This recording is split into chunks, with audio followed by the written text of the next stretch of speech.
Assalamualaikum warahmatullahi wabarakatuh. Sebelumnya, perkenalkan nama saya Adrio Rendia Reza dengan NIM 210512140006 dari Prodi Sistem Informasi Angkatan 2021 kelas B. Jumpa lagi dengan saya pada video kali ini. Kita akan membahas mengenai model infrastruktur jaringan. Oke, langsung saja kita masuk ke topik pembahasannya. Yang pertama yaitu mengenai pengertian infrastruktur jaringan. Infrastruktur jaringan adalah kumpulan sistem komputer yang saling berhubungan. Sistem tersebut dihubungkan oleh berbagai macam bagian dari sebuah arsitektur telekomunikasi. Secara khusus, infrastruktur ini mengacu pada organisasi dan berbagai bagian konfigurasi dari jaringan komputer individu sampai pada router, kabel, wireless access point, switch, backbone, network protokol, dan network access point teknologis.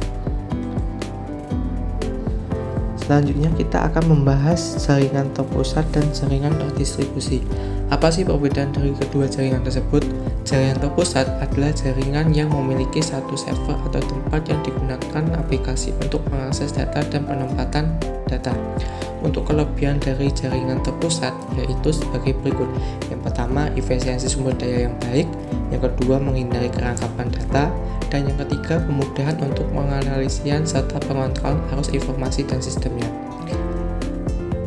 Untuk kekurangan dari jaringan terpusat yaitu yang pertama, lamanya waktu yang diperlukan untuk melakukan siklus informasi. Yang kedua, keterbatasan pemenuhan kebutuhan informasi yang diharapkan oleh pengguna. Pada sistem ini terjadi pengelompokan prioritas informasi yang tidak sembarang orang bisa memperolehnya. Dan yang ketiga, data yang tidak ada fleksibel, peningkatan ketergantungan publik.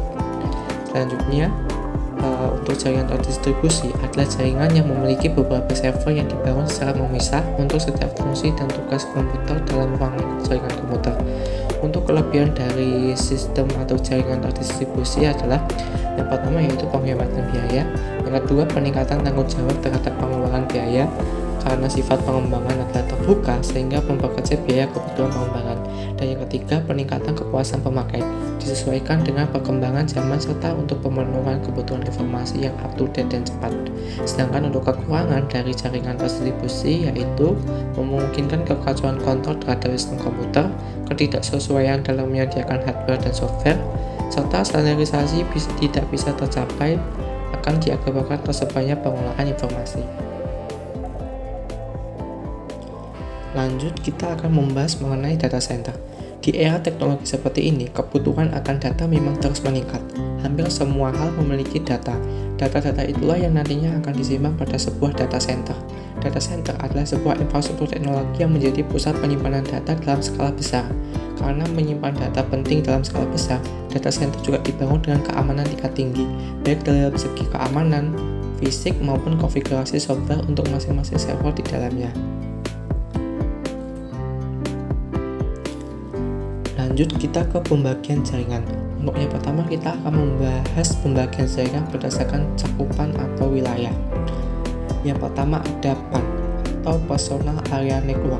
Adalah jaringan komputer yang dimana jaringan komputer ini digunakan untuk berkomunikasi ke perangkat pribadi milik pribadi seperti komputer, laptop, mouse, keyboard yang menggunakan Bluetooth ataupun wireless.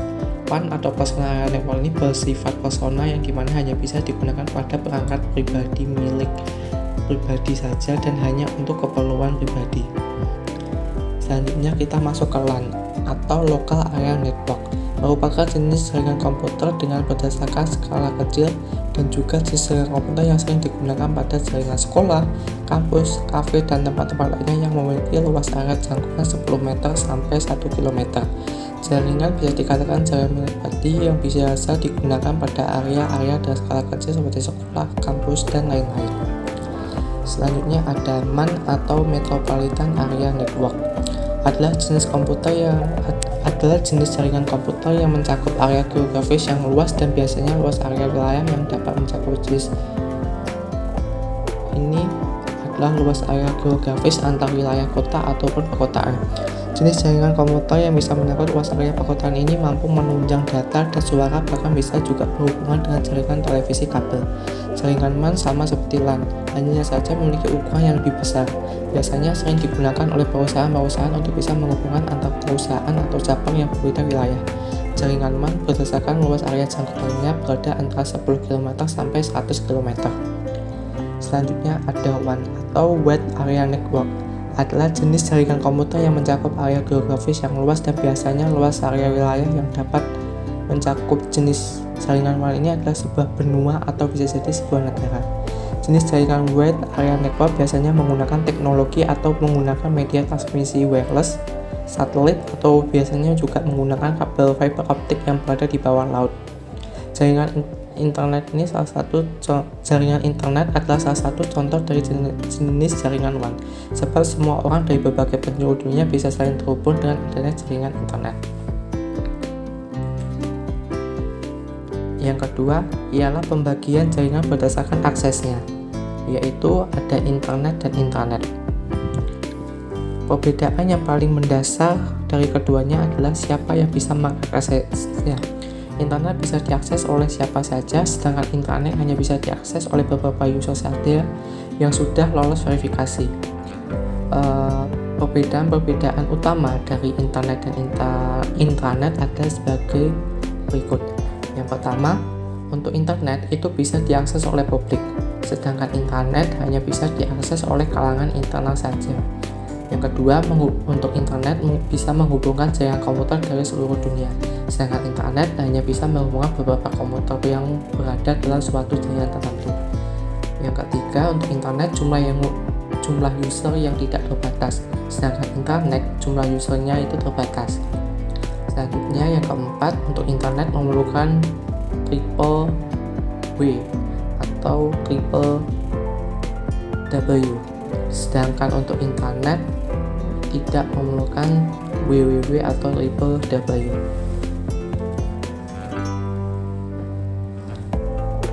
Selanjutnya yang ketiga, kita akan masuk ke pembagian jaringan berdasarkan cara membangunnya. Yang pertama ada mode ADHOC atau topologi ADHOC, adalah topologi di mana implementasi jaringan wireless terjadi secara langsung antara end user ke end user lainnya tanpa perangkat penghubung lainnya. Interface yang digunakan adalah wireless card atau USB wireless atau perangkat jaringan untuk end user lainnya. Implementasinya tampak seperti pada gambar, antara satu komputer terhubung langsung ke komputer lain melalui wireless. Implementasi topologi ADHOC ini sangat bermanfaat. Misalkan saat kita lupa membawa flash disk ataupun hasil eksternal ataupun perangkat eksternal storage lainnya, tapi kita hendak mengirim data saat itu juga, kita bisa menggunakan pengiriman melalui jaringan wireless yang menggunakan ADHOC. Karena prakteknya yang mudah, tak banyak konfigurasi yang dilakukan, hanya membuat jaringan ADHOC sebagai station di salah satu komputer, lalu melakukan konfigurasi IP address. Selanjutnya ialah mode infrastruktur. Mode infrastruktur memerlukan perangkat jaringan tambahan sebagai penghubung antara satu end user ke end user lainnya. Perangkat yang menjadi penghubung adalah access point, dan topologi atau mode infrastruktur dapat disesuaikan sedemikian rupa dengan berbagai mode wireless dan berbagai jangkauan area tergantung dari kondisi yang diharapkan. Selanjutnya kita masuk ke topologi jaringan. Topologi jaringan adalah salah satu metode yang menghubungkan dua komputer atau lebih dengan menggunakan kabel UTP atau fiber optik maupun tanpa kabel atau nirkabel sebagai media transmisinya. Dalam hal ini akan sangat memungkinkan user bisa berkomunikasi dengan user yang lainnya dengan mudah walau berbeda tempat. Topologi jaringan juga mempunyai beberapa jenis. Yang pertama ada topologi star. Topologi jaringan ini memiliki bentuk yang sama seperti bintang, dengan hub sebagai media penghubung ke setiap perangkat komputer seperti gambar topologi star seperti berikut. Topologi star biasa digunakan dalam lab komputer di suatu sekolah. Yang kedua ada hierarchical topologi. Topologi hierarkikal merupakan gabungan dari beberapa topologi star yang dihubungkan dengan topologi bus. Topologi hierarkikal merupakan topologi jaringan yang banyak digunakan saat ini, karena topologi hierarkikal memiliki sistem yang mudah untuk memanajemen jaringan. Topologi hierarkikal merupakan topologi jaringan yang kompleks, karena topologi hierarkikal biasanya digunakan untuk sistem jaringan utama. Selanjutnya ada topologi bus. Topologi jaringan bus merupakan topologi jaringan yang pertama kali digunakan dalam menghubungkan komputer. Media transmisi yang digunakan berupa sebuah kabel panjang dengan beberapa terminal yang nantinya akan terhubung ke masing-masing komputer, dan pada ujung kabel harus diakhiri dengan satu terminator. Topologi jaringan ini sudah sangat jarang dipakai di suatu perusahaan maupun instansi karena resiko yang ditimbulkan terlalu besar. Selanjutnya ada topologi ring. Topologi ring digunakan dalam jaringan dengan performa yang tinggi karena membutuhkan bandwidth yang besar untuk beberapa fitur yang digunakan pada topologi ring. Masing-masing titik memiliki fungsi sebagai repeater. Untuk karakteristik topologi ring, yaitu yang pertama, titik-titik dihubungkan secara serial di sepanjang kabel dengan bentuk jaringan menyerupai cincin. Tipe kabel yang biasa digunakan adalah kabel UTP. Trouble yang dihadapi mirip dengan topologi bus, yaitu apabila satu titik rusak, maka seluruh titik tidak dapat berkomunikasi dalam jaringan itu. Paket-paket data dapat mengalir dalam satu arah sehingga kolisian dapat dihindarkan. Selanjutnya yang kelima yaitu topologi mesh. Topologi mesh adalah gabungan dari topologi ring dan topologi star. Secara pengertian, topologi mesh adalah suatu bentuk hubungan antara perangkat di mana masing-masing perangkat terhubung secara langsung ke perangkat lainnya dalam jaringan. Karakteristik topologi mesh yaitu susunan pada setiap peralatan yang ada di dalam topologi mesh saling terhubung satu sama lain, dan jika peralatan banyak akan sangat sulit untuk melakukan maintenance pada topologi ini. Dan yang terakhir yaitu topologi hibrid, merupakan sebuah topologi jaringan baru yang tercipta antara beberapa topologi jaringan yang berbeda jenis. Topologi hibrid terlihat lebih rumit karena merupakan gabungan dari topologi jaringan yang berbeda jenis. Contohnya adalah gabungan antara topologi hierarkikal, star, dan mesh.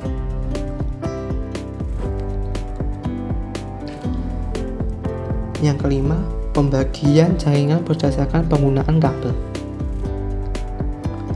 Yang pertama yaitu jaringan berkabel atau wired network. Adalah sebuah jaringan yang berfungsi untuk menghubungkan satu komputer dengan komputer lain. Diperlukan penghubung berupa kabel jaringan. Kabel jaringan berfungsi dalam melakukan pengiriman informasi dalam bentuk sinyal listrik atau komputer jaringan. Untuk contohnya yaitu atau local area network. Dan yang kedua yaitu jaringan nirkabel atau wireless.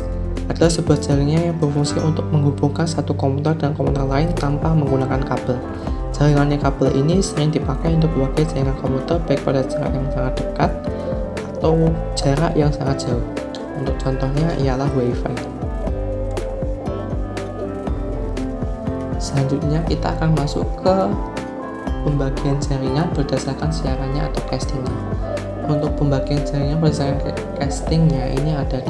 Yang pertama ada unicast atau satu ke satu, dan yang kedua ada multicast atau satu ke grup, dan yang ketiga ada broadcast satu ke semuanya.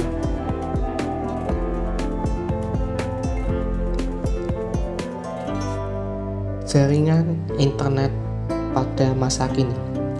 Jaringan internet di tahun 2022 mungkin akan lebih baik daripada tahun 2021.